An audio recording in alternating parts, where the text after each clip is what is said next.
Well, here it is. I think this is the last day of the season. What do you think, Jim? Yeah, she's dicey, for sure. I think it's got to be. I mean, the ice right now is still strong on top, but it's obviously early morning out here right now. It's dense fog. Today it's gonna get to like 60 degrees, almost 60, 57, something like that. You know, we found, I mean, I'd say there's still 3 feet of ice in spots, with other spots being less than that, and then shorelines are not looking good. We had to kind of take a little alternate route to get on the ice. The ice is good right now, but it's gonna get really bad. We're fishing in the trees right now. We're on Stump Lake. Most people know around the trees it gets really bad, really dicey. There's a lot of water sitting around trees right now. It usually starts opening up around trees first and around shorelines. Gathers a lot more of that heat and really starts eating up the ice right away. So I don't know how far I want to venture into shore. We're gonna stick out past the trees a little bit and probably fish in that 20 to 40 feet today. A lot of the perch should probably be moving up shallower, staging, maybe even to spawning yet. We're talking water temps are still like 35, 36 degrees out here, so I don't think anything's getting going too fast, but as you can see, there's a lot of water around the trees. Basically over there, I don't know how close I want to get to that, but that's looking like a lake already and not frozen land. So the target species today is walleyes. We're gonna try to get some walleyes out of the trees here. They like to kind of roam around in the trees and pick off the scud or these freshwater shrimp.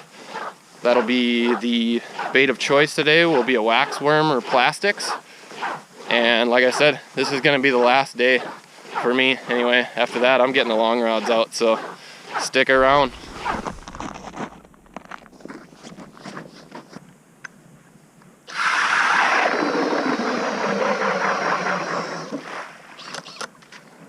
Swing and a miss. We're running into a big pod of them right now.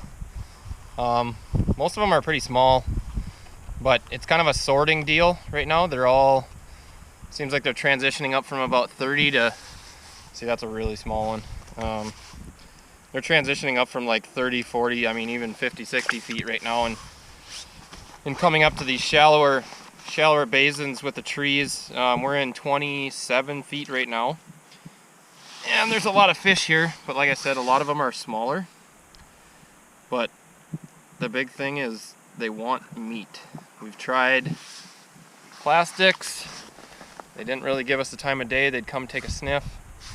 We both have, Jim and I both have meat on right now, and I have 9 fish on my graph right now. If you can get it, if you can get it in front of their face, they will bite it right now, because I have a feeling that they are, this one's racing up.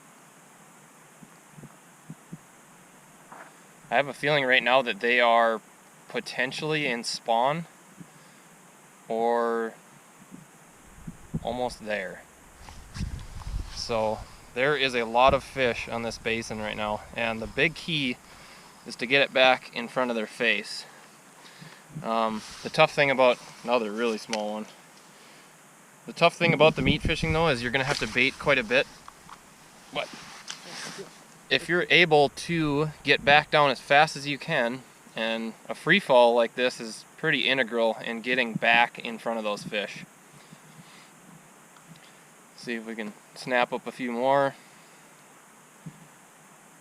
It's been kind of, they'll show up, you got to fish them real hard for 20-30 minutes, and sometimes the pod moves on, sometimes you keep them active. Oh, he slacklined me there. Oh, that one's really small, just nipping at me. Yep, he's just nipping. I don't think he's really even getting my hook. I think he's just trying to peel those waxies off my hook. Are you getting like 3 or 4 to race up after you? Yeah, there's... After you catch one? Yep, I'm getting 5, 6 of them that are... This one might have little shoulders on him. The tough thing too is we're fishing right next to a brush pile. Oh, there's a better one. There's a nice perch.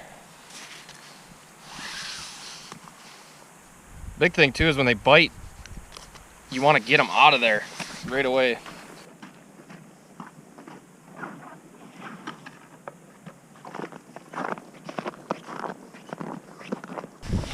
So I think we found the honey pot here. We searched and searched and searched, and we ended up in the basin here in about 27 feet. The bottom is consistent fish the whole time. And as fast as you can get back down to them, the more active they stay. There's some smaller ones in here, so we're having to sort through them right now, but it's kind of the same deal as last year. I mean, we capitalized on the bite last year when it was almost springtime, kind of the same deal as right now. It was, you know, 40, I think it was probably 30 or 40 degrees last year. It's a little warmer today than most of the days we got out towards the end last year, but the fish are just as active. And the big thing is just keeping meat on your hook. They obviously aren't going to bite if you don't have anything. We're using tungstens. Just gets us back down there faster. It's a smaller profile. We tried some bigger profile baits and some blades, and the fish were just not taking it. They were giving us the time of day and looking at it, but they wouldn't bite. And it was a lot of yo-yo up and down and kind of frustration, so we downsized and we went to plastics right away, and then found that they basically just want meat. So, but this is, you know, this isn't really typical, I'd say, of winter perch fishing. They get super, there's a nice one, they get super aggressive towards this time of year. What I think is happening is probably a spawn or a transition to a pre-spawn, where they were in the 30+ foot range and not as active, just kind of sitting there, and maybe you'd pluck one off here and there. Kind of tedious fishing is what it was, and this right now is a lot more aggressive fishing. Put it in front of their face and not a lot of hesitation. So, like I said, keeping these fish active and just keeping it in front of them, and kind of the right equipment is big on keeping these fish active. So once in a while we'll get a few walleyes that'll mix in here too, but right now it's mostly all perch, and a lot of times with the smaller ones come the bigger ones.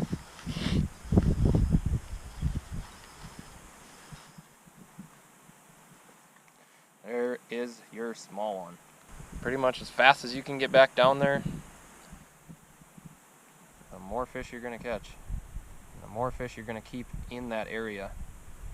Jim is just fishing to the north of me right now. He's hooked up too. He's got a nice one. Got this one on, and I got 9 more down there waiting for me. Jim's got a few on the ice. Hopefully these fish can stay active. Seems like we found the general area where they are, though. We went from last week fishing with the long rods back to fishing with the short rods for one more give. Not giving up just quite yet, but I think we're getting down to the end of it here. The ice is honeycombed really bad. Shorelines are bad.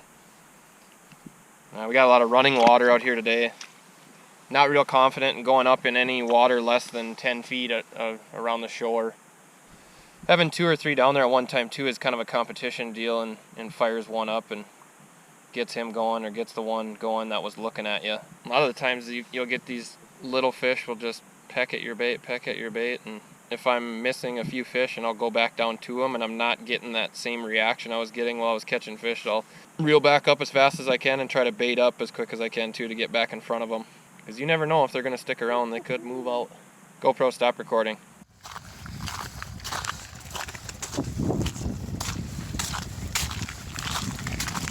That's it.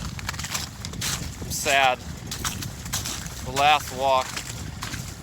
Can't wait to get the long rods out. Been up to the rainy once this year already, but can't wait to get back on the lake and and start trolling around for some of those fish and covering a little bit more ground than you do ice fishing. But all in all, it was a great season and I had a great time. So thanks for checking in.